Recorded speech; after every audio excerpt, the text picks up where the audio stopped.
آج کی اس ویڈیو میں گلگت بلتستان کی صورتحال کے اوپر ہم بات کر لیتے ہیں۔ گلگت بلتستان کے اوپر بات کرنا اس لیے بھی ضروری ہے کہ ایسی انفارمیشن اور وہاں پر جو کچھ ہو رہا ہے وہ آپ کو مین اسٹریم میڈیا کے اوپر نظر نہیں آئے گا، کیونکہ ایسا کچھ مسئلہ ہے نہیں ہے جو مارکیٹ کرنے کے لیے ہو، نہ ہی ہماری ترجیحات کے اندر وہ شامل ہے۔ تو اس لیے مین اسٹریم میڈیا کے اندر گلگت بلتستان کے جو مسائل وہاں کے لوگ جس اذیت سے دوچار ہو رہے ہیں وہ آپ کو مین اسٹریم میڈیا کے اوپر نظر نہیں آئیں گے۔ یہی وجہ ہے کہ آپ کو سوشل میڈیا کے اوپر آواز اٹھانی پڑے گی، وہاں کے لوگوں کے جو مسائل ہیں، جس کرب سے وہ گزر رہے ہیں، ان کو ہائی لائٹ کرنا پڑے گا۔ گلگت بلتستان کے اوپر بات کرنے سے پہلے اگر آپ کے ذہنوں میں بلوچستان کی صورتحال کا اگر میں موازنہ کر لوں کہ بلوچستان اور گلگت بلتستان کس حد تک مماثلت رکھتے ہیں، کہ یعنی کہ بلوچستان کے جو مسائل ہیں تقریباً ہو بہو وہی مسائل آپ کو گلگت بلتستان کے مقامی لوگوں کے بھی نظر آئیں گے۔ یعنی کہ وہاں کا جو جوان ہے اس کو تعلیم کے حصول کے لیے دیگر شہروں کے اوپر جانا پڑتا ہے، دیگر صوبوں میں جانا پڑتا ہے، وہاں کی جو طبی سہولیات ہے وہ انتہائی مخدوش آپ کو نظر آتی ہے، وہاں کا انفراسٹرکچر آپ کو انتہائی مخدوش نظر آتا ہے۔ لیکن ایک بات یہ دیکھیے کہ وہاں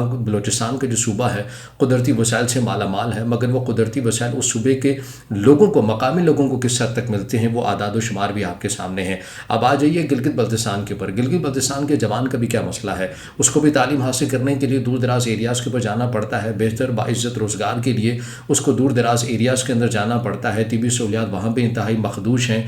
گو کہ ہر بنیادی ضرورت کے لیے ان کو تگدو ہی کرنی پڑتی ہے۔ ریاست نے ان کے لیے کیا کیا ہے؟ ریاست نے کیا انہیں وسائل دیے ہیں؟ وسائل نہیں دیے ہیں، مسائل دیے ہیں اور دیے ہی جا رہے ہیں۔ حالیہ صورتحال کے اندر آپ یہ دیکھیے کہ جو معاملہ بالکل ایک قدم کے ایک دہانے کے اوپر آ کے رکا ہوا ہے، خدا نہ کرے ایسی کوئی صورتحال، تشویشناک صورتحال ہو جائے، وہاں کا جو امن و امان ہے اور اس کو قابو کرنا جو حالات ہیں وہ مشکل ہو جائے۔ لیکن ایسا لگ رہا ہے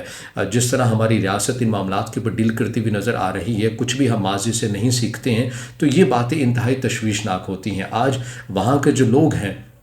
وہ کیوں نعرے مار رہے ہیں دوسری سائڈ کے اوپر جانے کے لیے؟ اور آپ اپنے ذہنوں کے اندر یہ بھی رکھیے کہ یہ وہی لوگ ہیں جنہوں نے اس جنگ میں، اس کارگل کی جنگ کے اندر اپنی آل اولاد کو قربان کیا ہے۔ یہ خود آپ کی ایک صف میں آ کر آپ کے ساتھ لڑے ہیں، اس ملک کا، اس مٹی کا، اس وطن کا دفاع انہوں نے اپنے ساتھ کیا ہے۔ آج اگر وہ دوسری سائڈ کے اوپر جانے کی باتیں کر رہے ہیں تو آپ ان کو ذہن میں تو رکھیے کہ وہ کس کرب کے اندر آ کے یہ نعرے مار رہے ہیں۔ آپ کی ان پالیسیز کی وجہ سے، آپ کے رویوں کی وجہ سے آج وہ اس نعرے کے اوپر لگانے کے اوپر مجبور ہو چکے ہیں۔ لہٰذا ان کو یہ غداری کے سرٹیفکیٹ دینا اور اس طرح ان کی حب الوطنی کے اوپر شک کرنا یا ان کو مشکوک بنا دینے سے بہتر یہ ہے آپ ان کے پاس جائیے، آپ ان کے پاس بیٹھیے، آپ ان کے مسائل کو دور کیجیے جو مسائل آپ نے پیدا کر دیے ہیں، اور آپ وہاں کے وسائل کو استعمال کر لیتے ہیں، لیکن ان کے مقامی لوگوں کے جو مسائل ہیں میڈیا کے اندر بالخصوص اگر بات کی جائے، مین اسٹریم جو میڈیا ہے کس حد تک بلیک آؤٹ ہے گلگت بلتستان کا خطہ، آپ کو نظر نہیں آتی ہیں وہ چیزیں۔ لیکن انہی میڈیا میں بیٹھے ہوئے لوگ ہوں یا مالکان ہوں، سرمایہ دار ہوں، انہیں